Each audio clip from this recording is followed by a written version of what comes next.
মুখ্যমন্ত্রী এর আগে রাজীব কুমারের বাড়িতে যখন সারদা মামলা নিয়ে রেড হয় সিবিআইর, সেদিনও তিনি সিপিকে নিয়ে ধর্ণা দিয়েছিলেন কলকাতাতে। মুখ্যমন্ত্রী কেন্দ্রীয় সংস্থা, সাংবিধানিক সংস্থার কাজে এর আগেও হস্তক্ষেপ করেছেন। 2021 সালে তিনি নিজাম প্যালেসে ধর্ণা দিয়েছিলেন সিবিআই অফিসে।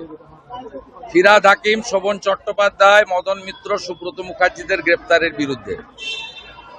এবং মুখ্যমন্ত্রী এর আগে রাজীব কুমারের বাড়িতে যখন সারদা মামলা নিয়ে রেড হয় সিবিআইর, সেদিনও তিনি সিপিকে নিয়ে ধর্ণা দিয়েছিলেন কলকাতাতে, ধর্মতলাতে। স্বাভাবিকভাবে মুখ্যমন্ত্রীর এই ধরনের কাজ সাংবিধানিক প্রতিষ্ঠানের সরাসরি কাজে হস্তক্ষেপ এবং তদন্তে বাধা দান। এটা একজন মুখ্যমন্ত্রী, তিনি শুধু রাজনৈতিক নেতা নেত্রী নন, প্রশাসনিক কর্তৃ। নিন্দা জানাই এবং ইডি নিশ্চয়ই তার ক্ষমতা বলে তাদের মুখ্যমন্ত্রীর বিরুদ্ধেও ব্যবস্থা নেওয়া উচিত বলে আমার মনে হয়েছে।